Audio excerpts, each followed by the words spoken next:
안녕하세요. 손쌤의 역사교실 손쌤입니다. 네, 오늘은 46번째 시간이고요. 오늘은 독립협회라는 이제 단체에 대해서 이야기를 할 겁니다. 우리 지난 시간에 가보개혁, 그 다음에 을미개혁으로 이어지고, 그리고 나서 고종이 러시아 공사관인 아관 파천을 단행했었다라고 이야기를 했었습니다. 그래서 이 아간 파천 이후에 이루어지는 이 독립협회의 움직임에 대해서 오늘 한번 살펴보도록 하겠습니다. 자, 오늘의 키워드는 중추원, 그리고 의회, 그리고 공화정이라는 키워드를 가지고 얘기를 할 텐데요. 중추원이라는 의회를 설립을 하고요. 그리고 공화정이라는 지금은 당연하게 받아들이지만 이때 공화정의 의미는 어떻게 달라졌을지 한번 살펴보도록 하겠습니다. 자, 그 다음 독립협회 창립에 대해서 이야기를 한번 해보도록 합시다. 자, 기본 배경은 아간파천이 있다는 거, 아간파천으로 인해서 국가의 자주권이 손상이 되고 열강의 경제 침탈이 가속화되는 상황이었습니다. 특히 이 경제 침탈이라고 하는 게 우리 그 다음 시간에 배우겠지만 미국이랑 맺었던 이 최혜국 대우라는 게 있었죠. 그걸로 인해서 아간 파천으로 인해서 이 러시아의 영향력이 커지게 되고 이 최혜국 대우로 인해서 다른 나라애들까지 경제 침탈이 가속화되는 그런 상황이었다라고 보시면 되겠고요. 그래서 창립으로는 이제 정부의 그 개혁적 정부 관료 또는 개혁 지식인들이 중심이 돼서 참여층이 확대되었고요. 처음에 서재필이라는 사람이 이제 중심이 돼서 만들어집니다. 이 사람이 어디에 등장했던 사람이냐면 바로 갑신정변에 등장했던 사람이에요. 이 갑신정변에 등장했던 사람이었는데 이 사람이 미국으로 망명을 갔다가 돌아온 다음에 독립신문이라는 것을 만듭니다. 최초의 한글 신문이고요. 순한글, 그리고 뒤에는 영문판 신문도 있었다라는 거 기억하시면 좋겠습니다. 그러면서 이제 독립협회를 창립하게 되었다고 보시면 되겠어요. 자, 민중계몽운동이 이제 전개가 됩니다. 회보, 토론회 같은 것들 개최를 하면서 민중의 계몽 또는 정치의식을 확대시키고요. 그러면서 점점 이제 민중의 입장을 대변하는 정치 그리고 사회단체로 이루어지게 됩니다. 자, 또한 이제 자주국권 운동이라는 것도 했는데요. 이제 고종이 그 러시아 공사관에서 돌아오고 난 다음에 대한제국을 수립을 합니다. 그러면서도 러시아 또는 이권 침탈 점점점 많아지기 때문에 구국운동 상소문이라는 상소문을 올리고 그 국권을 지키고자 하는 운동을 전개하게 되는 겁니다. 그러면서 이제 만민공동회가 개최가 되는 거죠. 만 명의 사람들이 모여서 자신의 의견들을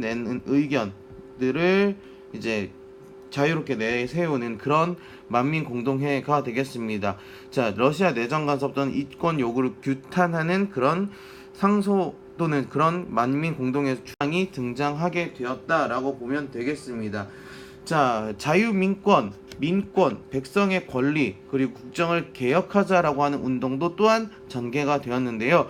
그러면서 이제 주로 신체의 자유, 재산권, 언론 출판 집회 결사의 자유 같은 것들을 요구하면서 이제 만민 공동회가 아니라 관도 함께하는 관민 공동회가 개최가 됩니다. 그러면서 헌의 6조라는 주장이 개혁안이 제시가 되게 되는 거지요. 그러면서 이제 의회를 설립하고자 하는 움직임 보였고요. 그로 인해서 중추원이라는 의회를 만드는 이제 관제가 발표되게 됩니다. 이게 바로 이제 헌의 6조라고 하는데요. 헌의 6조. 네. 헌의 6조에서 어떤 내용, 어떤 정치적인 움직임이 있는지 한번 살펴봅시다. 첫 번째는 황제권을 공고히 하고, 그 다음에 여기 이 두 번째 한번 개혁을 한번 보실래요? 이런 계약과 조약은 해당 부처의 대신과 중천 의장이 함께 날인하자. 이 중추원이라는 게 의회라 그랬고 해당 부처는 이제 관료들이라고 얘기하는데 함께라는 말이 여러분이 잘 함께 보시면 되겠고요. 그 다음에 보시면은 이제 그 5조 보시면은요 칙임관, 그 칙임관이라는 건 이제 해당 부처의 대신들 이야기를 하는 거겠죠. 그러면서 정부의 뜻을 물어 과반수가 동의하면 과반수의 동의라는 이 두 가지를 통해서 여러분이 볼 수 있는 게 바로 단순히 정치 체제가 요구하는 것이 민의, 백성의 의견에 따르는 정치를 구현하겠다라는 의도가 보인다라고 여러분이 기억해 두시고 정리해 두시면 될 것 같습니다. 그런데 독립협회가 이제 해산을 하게 돼요. 왜냐하면 수구 세력, 말 그대로 기존에 있던 보수층에 대한 그 개혁 정치에 대한 반발, 그리고 대의 정치, 의회를 만든다라는 이 정치의 고종이 불안하다라는 거. 그렇기 때문에 고종이 군대와 황국협회라는 보부상 단체들을 통해서 만민공동을 탄압하고 독립협회를 해산하면서 강제로 해산당했다라고 여러분이 보실 수 있겠습니다. 이를 통해서 이제 그 백성들이 어려움을 겪었고요. 그럼 그로 인해서 다음 시간에는 이 대한제국이라고 볼 수 있겠는데요. 그 어떻게 보면은 지금 오늘 여러분이 공부하신 독립협회와 그리고 대한제국은 같으면서도 다른 약간 차이점을 가지고 있는 모습을 볼 수 있는데, 제국이라고 하는 말은 즉 황제가 다스리는 나라입니다. 과연 대의 정치를 주장했던 독립협회와 황제 중심의 황제의 나라라고 칭했던 대한제국이 어떤 차이점이 있는지 한번 다음 수업을 통해서 살펴보도록 하겠습니다. 고생 많았습니다.